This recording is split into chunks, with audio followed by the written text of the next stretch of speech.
These are your questions. Many of you didn't write your names, but you know who you are. And I apologize to all of you, all these questions I'm not going to answer. There were a bunch of them. Can you tell us about the cover for the Fault in Our Stars? Yes.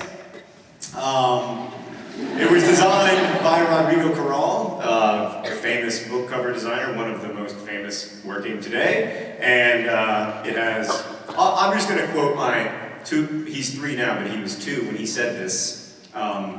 He knows what the book looks like, and he points at it, and he says, "That's Daddy's book." And I said, "Yeah." And he said, "That's a black cloud." And I said, "Yep." And he said, "That's a white cloud." And I said, "Yep." And then he said, "They the same cloud." So, I think that's it. He's a little Buddha. He also says a lot of stupid things. You know, occasionally he says something beautiful and brilliant. This question is from Louise Cole. Are you here? Louise? You have to scream. How old are you? All right, good. You seem fascinated by the role and function of fiction itself in your books. Are they deliberately metafictional? I was hoping that question wasn't asked by like an 11-year-old. Yeah, I mean, I don't necessarily like that. I don't necessarily love that word, metafictional, but like, I am interested in the role that fiction plays in our lives, partly because I write fiction, but also because I like it a lot. But most importantly, because we live in this social order that is obsessed with non-fiction and with true stories like Jersey Shore or other stories that are not true. You know, with reality show competitions that create ostensibly true narratives that really aren't true. And we're starting to see this obsession taken to a really weird place in, like there's a very popular show right now in America called, I wish I were making this up, I believe it's called Amish Mafia. Not a joke. Not a joke. Those of you who don't know who the Amish are, the people who live like it was the 18th century. And this show, by the way, they do not own or use or consent to be photographed. They don't, so it's inherently kind of unbelievable because the whole time you're like, but if you were Amish, you wouldn't be on camera right now.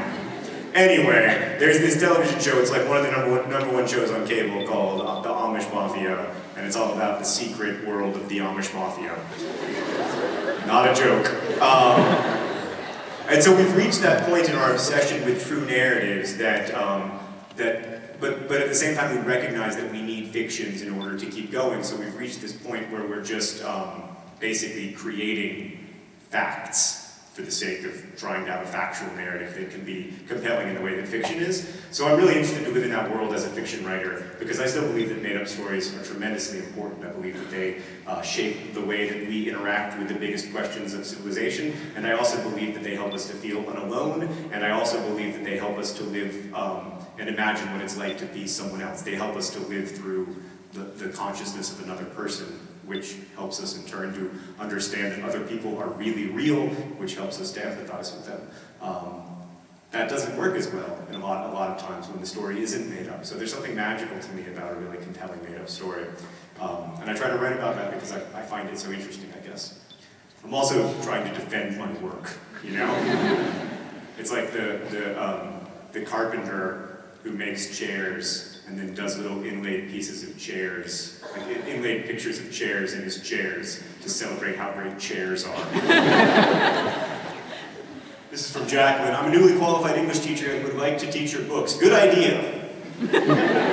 Why do you think it's important for teens nowadays to read them?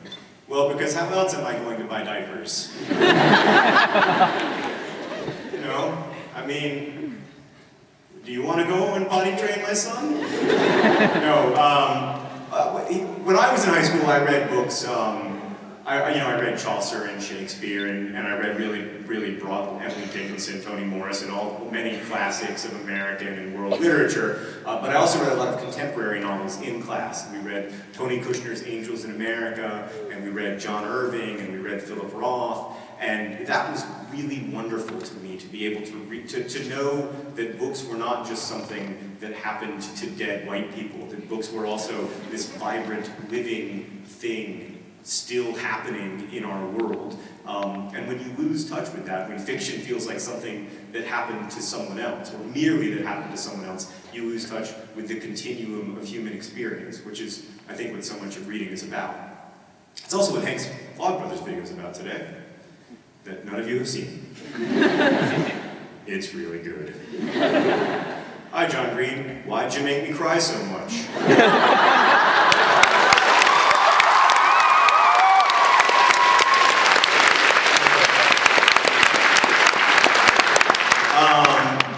I mean,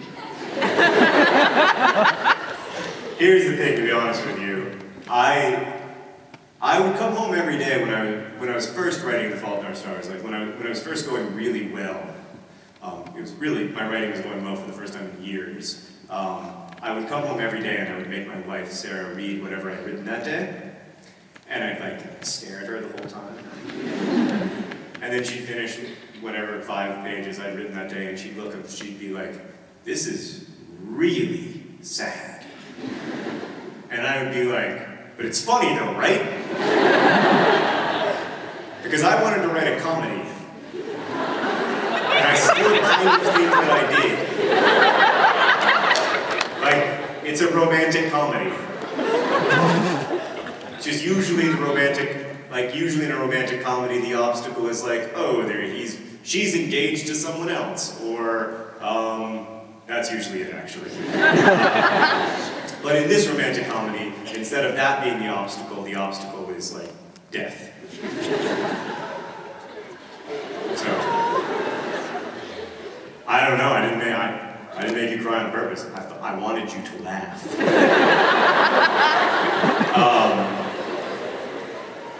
No, I mean, I wanted to try to tell a story that reflected all of, or as broadly as I could at least, the experiences I imagined when I imagined these kids and their lives.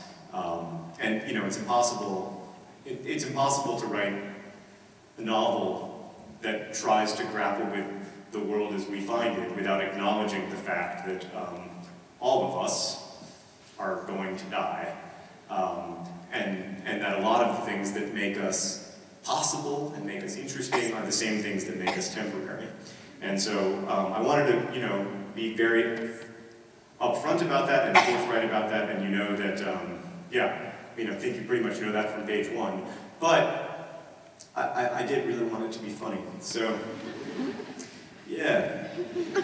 I did cry every day for about 2 months when I was writing it, though, to be fair. So I would walk into Starbucks at 8 o'clock in the morning, and I would open up my laptop, and I would start typing, and I would cry. It's true. And then, 4 hours later, I would close my laptop, and I would wipe away my tears on my sleeve, and I would leave. And I'm sure that the baristas, who have no idea what I do for a living, just thought that I was going through an exceptionally hard time or something. Amy asks, what has been your favorite novel to write so far? Well, that's like asking me to pick among my children, you can't really do that. Except that everyone does have a favorite child. Mine's Henry. You can ask your parents who theirs is. They have a secret favorite, even if they haven't told you. I guess The Fault in Our Stars, but there are things I like about all my books, and there are things that I find really disappointing about all my books and think, I should have done better and I came up short, and I count on the generosity of my readers to forgive me for those mistakes and to find something useful or helpful or interesting in the novel anyway. But I look back on all of them as sort of flawed things that I enjoyed making. So yeah, but probably The Fault in Our Stars, if I'm going to be honest. How did it compare writing from a girl's perspective as opposed to previous books that all featured a boy as the protagonist? From Fraser, I don't know if I'm saying your name right, possibly Fraser. Okay.